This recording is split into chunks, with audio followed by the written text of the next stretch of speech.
my name is Isaiah, and today I'll be answering question 6 of the evaluation, which is, what have you learned about technologies from the process of constructing this product? So firstly, I'd like to talk about the strengths and weaknesses of the equipment we used. The camera we used for our movie opening was the Canon EOS 70D.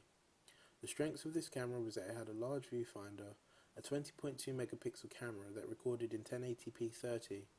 This meant that the image quality would be excellent. Furthermore, the camera came with full touchscreen and built-in Wi-Fi. The built-in Wi-Fi meant that you didn't have to connect your camera to your computer.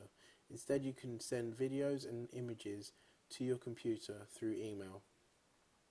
The camera was also extremely comfortable and sold for a decent price, ranging between £730 and £800, which is great given the specifications of the camera. The weaknesses of it was that it could only record 15 seconds at a time by default. This was extremely annoying for us.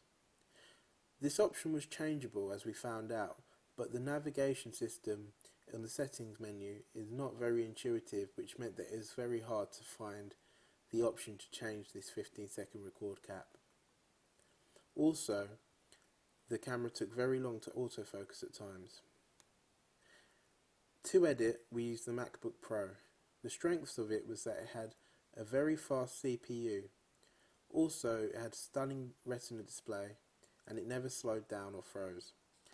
Also, it came with good editing software that was free. The weaknesses of it was that it was expensive. There are much better laptops on the market for much cheaper with better specifications than the MacBook Pro. That was the only weakness I found with the MacBook Pro. The editing software we used was iMovie. The strengths of it was that it was very quick, renders in HD, and it has a good range of effects and transitions, and it also imports and exports most file types. The weaknesses of it was that sometimes it's not very intuitive, especially when it's the first time using iMovie. Some of the menus are quite difficult to understand at times, unless you know how.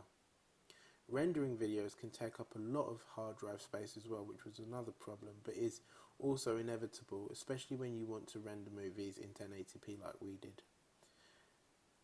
Overall, I'd say the filming process was pretty smooth. The camera recorded in 1080p, which meant that our movie opening was going to be in HD. We were also given a tripod, which was handy as well. It was easy to put on and take off, and it also allowed us to do smooth panning and tracking shots without any wobble from the camera. This enhanced the professionality of our movie opening. We also liked the boom mic. We didn't put lines in our movie in the end, but during our first draft of the movie we did, and sound quality from the boom mic was exceptional. Our editing process was also pretty enjoyable, as we got to mess around with the different effects and transitions. One transition we used a lot was the fade to white transition. We used this to go in between the current scenes and the flashbacks. Also, we used slow motion in the scene where Romeo proposes to his wife. The last thing we added in the movie was grayscale. The use of grayscale enhanced the feeling of neo-noir that we wanted our movie to be. That was the subgenre of our movie. What I learnt from working behind the camera was that you have to be aware of your environment and any changes made to that environment, as it can disrupt the continuity of the movie. I learnt this from some of the mistakes I made in the preliminary task, as there were some continuity issues there. If I had to improve, I would say that my steadiness with the camera needs to be worked on when I'm holding it freehand. That is my answer to question 6. Thank you for listening.